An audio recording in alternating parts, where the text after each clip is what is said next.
ocean of life.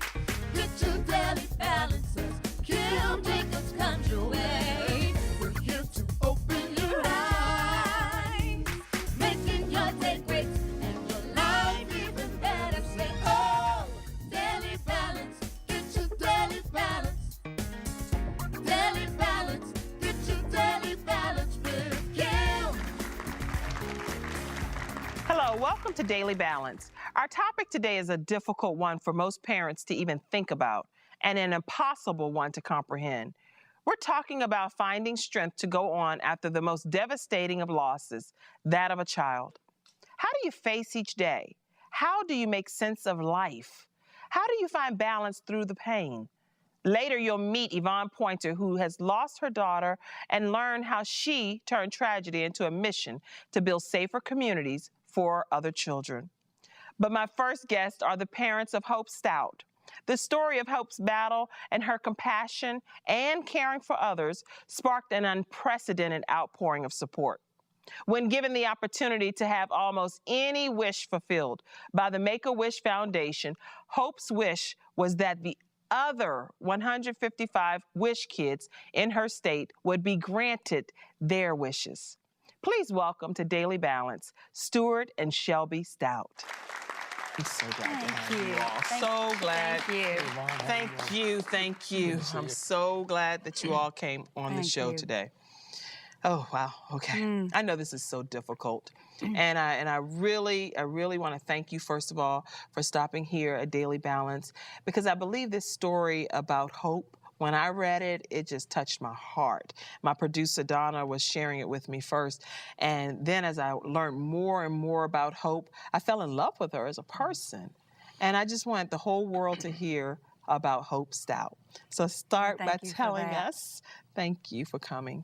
And I know it's difficult, but let's start talking about Hope. Tell everybody about Hope.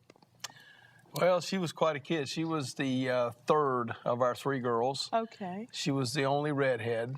And, of course, being the youngest girl, she knew everything by the time she was 10 or 11 years old. And she was very much of an athlete, a tomboy. The last several years of her life, she just shot up. She grew 4 inches. She became a very good basketball player. And Hope was one that was always instigating things. She was always the ringleader of her group of girls. And all the girls had their special talents and characteristics, but Hope was always keeping people in stitches. No, that's funny. So she was a comedian. Always. Great kid. How did you all find out that she was sick? She had just gone through basketball. She had played basketball, and she was going in the 7th grade and thought at that time that it would be the appropriate time to go out for cheerleading. She thought that would gain her some popularity, as most kids in the 7th grade would like. Right. So she decided that's what she wanted to do. She had never done any cheerleading in her whole entire life. Her sister was the cheerleader in the family. So we put her in some tumbling classes, and you never say no to Hope. Okay. And she made the cheerleading squad. Did she? Oh, good. Right after that, she started having a pain in her right knee, and we just thought that she had strained it. So we went to the doctor, and he felt around for about 15 minutes and said, really, I don't think there's anything but a strain. Wrap it, come back in 2 weeks, and after that, if it's still hurting, we'll do an x-ray. Right. We came back in 2 weeks, and the x-ray showed something. It threw up a red flag to the doctors, and within a week, we had a biopsy that told us that Hope did not have a strain. She had cancer. It was bone cancer. You're about to meet an amazing woman who has been recognized many times and received many awards for her tireless work in her community, her state, and now around the world. According to her, one person can make a difference. Please welcome Yvonne Pointer. Hey, Yvonne. Hey, Kim. Thank you so much for coming on the show. Thank you for blessing me to be here. I'm so glad to have you. Yes. And I want the whole world to know about Gloria, your daughter. Yes. Tell us about her and what happened to her. Well, Gloria and I grew up together. I can say it like that. I was a teenage mother, made some mistakes early on in life, but made a determination that she would not fall prey to the ills that captured my life at such a young age.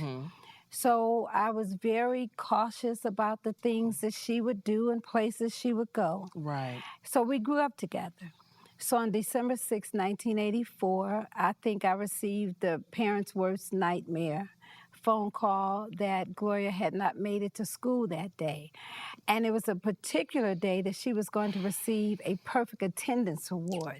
And I was very emphatic about, you're going to go to school, you're not going to do these things that all these other girls are doing. Right. So everybody was quite alarmed when they called her name at the ceremony and she didn't come up to get the award. Of course. So they called me and said, well, you know, it's Gloria's home. I said, what do you mean? Gloria went to school on Right. time. Perfect attendance. Right. My first thought was, when I see her, I am going to get her. You know, she's going to get it. And nowhere in my mind was it the fact that her lifeless body was at the bottom of a filthy, nasty, rat-infested stairwell, and that she had been beaten to death and sexually assaulted. It just was not on my radar.